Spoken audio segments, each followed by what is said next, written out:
So today I wanted to discuss the top bronze cards in the game of Gwent, and unlike other lists, I wanted to do one bronze unit per faction. Note that this list is based purely on my opinion, and if you don't agree with it, that's cool. Everyone has their own opinion. If your opinion does differ from mine, I'd like to hear your thoughts below in the comments section on what cards you thought were better. And with that being said, let's jump right into the list.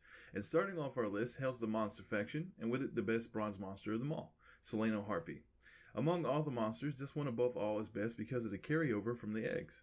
But more than that, the eggs pose so much a threat to the opponent that the eggs become a target of cards such as Azor's Thunder, Stammerford's Tremors, and among other things. They get locked, and they basically make your opponent waste those cards on the eggs instead of the other stronger monsters. So that's why the eggs are so good, because of Selena Harpy, they make your opponent waste cards on them. And the eggs also have the ability to boost a consume unit whom consumes the egg by 5 strength, which makes the card even more powerful when playing the consume variant. And jumping to the next faction on our list, Scoia'tael, and the most undermined faction in terms of versatility and strength, mainly because the Mulligan archetype needs some reworking. We take a look at one of the best cards in this faction pertaining to bronze units, and that is the Dol Blathana Protector. Although dwarves seem to be the most prevalent deck in Scoia'tael right now, the spell variant is a strong deck in its own right because of this card. Although the card did receive a 2-strength nerf with the new patch, the card is still good and can lay out some power your opponent may not be ready for, especially in the later rounds where this card tends to be played. So it's definitely what keeps the Spell Scoia'tael deck viable is the fact that he can be 16, 18, 20 card strength per one, and they just lay 3 of them out. So it's definitely what I would say is the best bronze unit in terms of strength. Next on our list, considered one of the best factions currently and was a major contender pre-patch, is none other than Nilfgaard.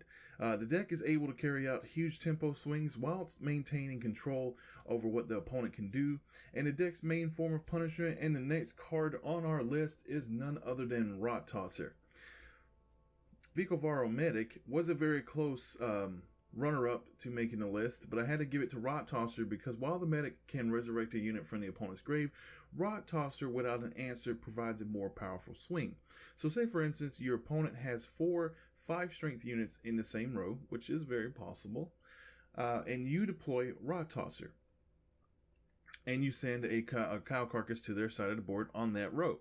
In 2 turns, if they don't answer that cow carcass, your opponent will lose 20 strength, making Rot Tosser a 26 value play, and that alone is why I chose it to be the best bronze unit of Nilfgaard.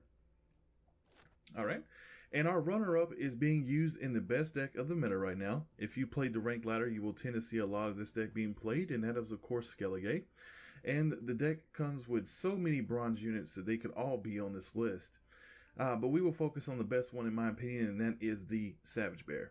Axeman came in a close second, but doesn't compare to Savage Bear because Axeman without something damaging the opponent does nothing. It usually takes weather cards like Frost, or even Savage Bear himself, to make Axeman good, and that is why the number 2 spot on our list goes to Savage Bear. I think that by buffing his strength to 6 was really a bad idea, as he seems harder to get off the field, and not to worry, if he does get removed from the field, this faction packs a number of resurrection cards like Priestess of Freya and Sigdrifa. Yes, I'm trying not to sound salty right now. Which basically makes the efforts to kill the bear a wasteful effort, because you wasted a card, they just brought it back. Alright, so again, not trying to sound salty at all. My high blood pressure. Alright, and the number 1 card in my opinion comes from an archetype that I've played since open beta, from a faction that is slowly picking up steam, and that is being the Northern Realms. And hailing from the Northern Realms lurks the most powerful bronze card of them all, and that is of course Reaver Hunter. Reaver Hunter's effect is really powerful because it boosts other units each time one is played. With the new patch, Reaver Hunter did lose 2 strength, but he is more than capable of getting it back. You see, if you have 1 Hunter, it boosts all copies by 1. 2 boosts all copies by 2. 3 boost all copies by 3, and if played on the same row will activate its trio ability, which takes your opponent's strongest card, assuming it's non-gold, and halves it by 2, or excuse me, halves the power of the card, making this card a win condition for Northern Realms. And that is without a doubt the best, to me, the best card of the faction. Close, I would say a runner-up to this would be Field Medic, and you may have questioned that. I think Field Medic is one of the most versatile cards in Northern Realms because it gets rid of problematic things. It helps dodge weather.